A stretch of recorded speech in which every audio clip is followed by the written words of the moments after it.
त्यात बंद वगैरे लावावे लागतात. ही फक्त तुम्ही एवढी करू शकता की नाही, पोटाला आपल्याला जी बाहेर काढायची आहे आणि इथे आज्ञाचक्रावरती बघायचं आहे. हा बघा, चेक केला.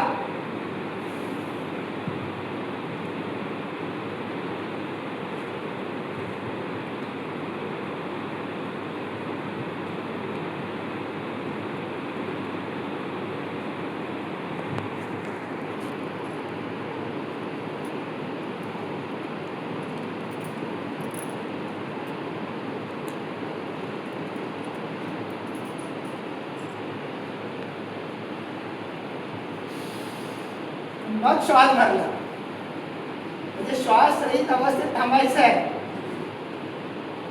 जेणे मुर्म, तारुण्य पिटिकाची मुर्म येतात, उष्णता, गरमीचे विकार सगळे याच्यातून निघून जाणार. थायरॉइड, टॉन्सिल, दंडमाळा, कंठाचे विकार सगळे याच्यातून निघून जाणार.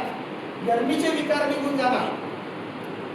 म्हणजे एवढी जबरदस्त आहे ही क्रिया आहे. मुद्रा वेगळी आहे, आणखी त्याच्यामध्ये आणखी व्हेरिएशन मुद्रामध्ये तसे आम्ही फक्त हे दाखवतो, करायची नाहीये. जरा थोडीशी दाखवतो त्याच्यावर, कळलं का? पण याच्यावरती बघा, युट्यूबवरती दाखवलंय आणखी व्यवस्थित.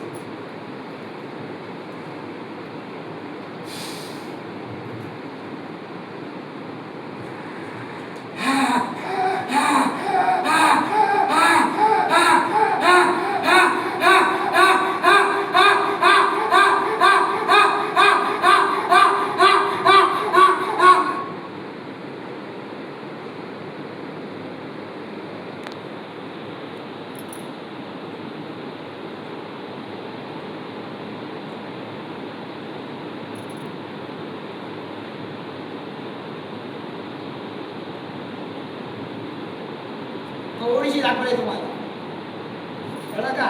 त्याच्यात आणखी बरंच आहे, ते बघा, तुम्हाला युट्यूबवरती बघायला मिळेल. कळलं का? सिंह मुद्रा आपण लिहिलेलं आहे ते लक्षात. हे तुम्हाला करायचं नाही आहे, कळलं की नाही?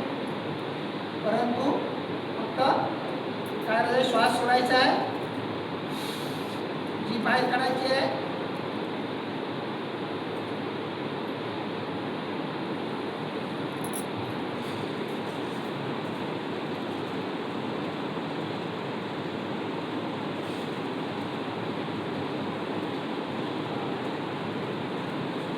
जेवढी जीभ बाहेर काढता येईल तेवढी काढायची, कळलंही नाही. सगळं विकार निघून जाणार सांगितलं. म्हणून म्हटलं ह्या काही गोष्टी ज्या आहेत ना, माहिती पाहिजे. म्हणून हरियोग हा फार एक जबरदस्त आहे, कळलं? हा फक्त ट्राय करूया, चला सगळ्यांनी.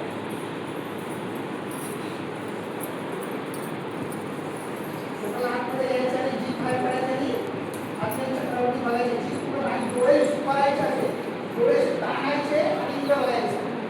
महाकाळीचा अवतार तुमच्यामध्ये सुद्धा पाहिजे.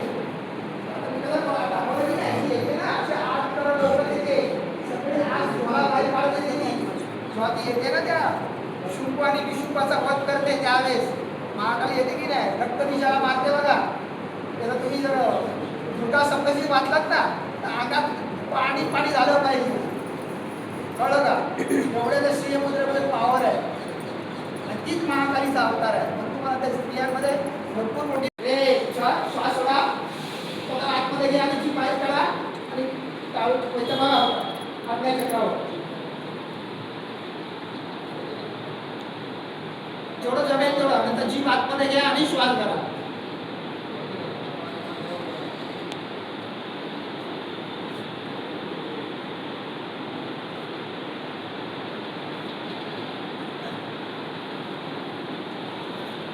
सिंहासन म्हणतात. काय म्हणतात? सिंहासन. आणि मुद्रेमध्ये जर विचार केला तर सिंह मुद्रा पाहिजे तर प्रयत्न करतो. ठीक आहे, कळलं? आता विदाउट माईकचा एवढा आवाज होता इकडे, माईक वरती आवाज केवढा असेल, ती जेव्हा भडकली तेव्हा त्यांची काय हालत बेकार केली असेल, कशी तापत गेली होती ना, तुम्हाला म्हणजे तो नजरेसमोर आणण्याचे चित्र तेव्हा दुर्गा सप्तशती खरी ठरते. म्हणून त्याच्यामध्ये अध्याय आहेत ते कळलं का? जे आध्यात्मिक मार्गामध्ये आहेत ना त्यांनी दुर्गा सप्तशी कधीतरी एखादा पाठ करावा, मग तुम्हाला काही दुर्गा सप्तशी काय आहे, मातेचे 9 रूप काय आहेत. म्हणून आपण महाराष्ट्रामध्ये जन्मलो फार भाग्यवान आहोत.